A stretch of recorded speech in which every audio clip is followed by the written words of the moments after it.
این روزها شهر هرات آل و هوای دیگری دارد.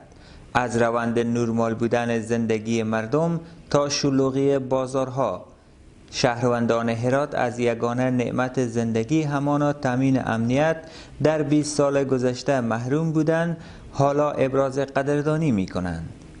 90% خوب شده امنیتی.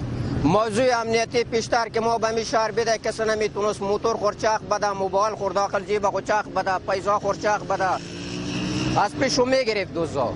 اما شکر که دولت اسلامی که روی کار شده آمده، امارت اسلامی همه چیزا رو بند کرده. ما تشکر میکنم از دولت اسلامی، خیلی خوب توجه کرده.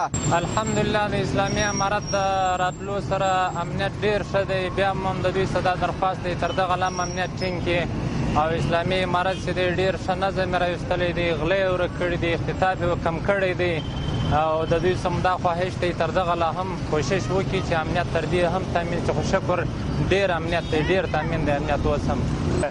قبلا که اصلا نمیتونستی آدم شوی نیمی به جایی بری، مریضی داری، کاری داری، به جای رفته نمیشد.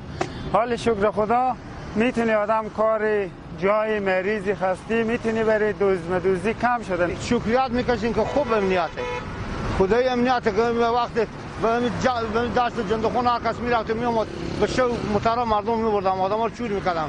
حالا پسته تیار کردن کنت مترا شو تا صبح برسول، ما خود از رسولی بیم شو تا صبح میاد و میره مترا. یک تن از عالمان دین میگوید تامین امنیت شهروندان یک کشور در آموزه های دین مقدس اسلام جایگاه خاصی دارد.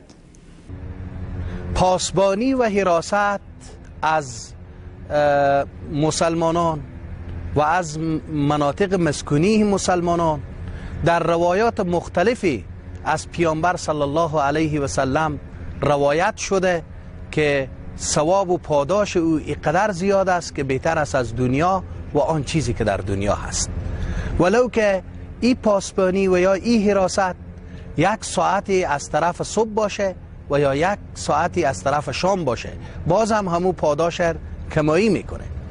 بنابراین از الله متعال جل جلاله پاداش و ثواب زیاد نصیب مجاهدینی میکنه که اونها جهت تأمین امنیت و حراست از وطن و از مردم و از نوامیس ملی سعی و تلاش و کوشش و مجاهدت میکنن. در همین حال شیخ الحدیث مولانا نور احمد اسلامجار والی ولایت هرات تامین امنیت را حق شهروندان بیان نموده افزود مجاهدان امارت اسلامی افغانستان در ولایت هرات جهت تامین امنیت شهروندان به صورت شبانه روزی تلاش می کنند. امنیت حق مسلم شماست، بر ما فرض است. عزت شما، با عزت عبور و مرور کردن شما، حرمت شما، اکرام شما فرض است. یعنی یک چیز خوب نیست، فرض است بر عسکر امارت اسلامی افغانستان که وقتی که تاجر او را میبینه، صنعتگر میبینه، معلم میبینه، دکتر میبینه، دانشمند میبینه، احساس امنیت، احساس عزت بلکه احساس غرور بکنه. انشاءالله العزیز عساکر امارت اسلامی افغانستان به عنوان خادمین شما در جد و جهد 24 ساعته هستند که امنیت شما حفظ شود.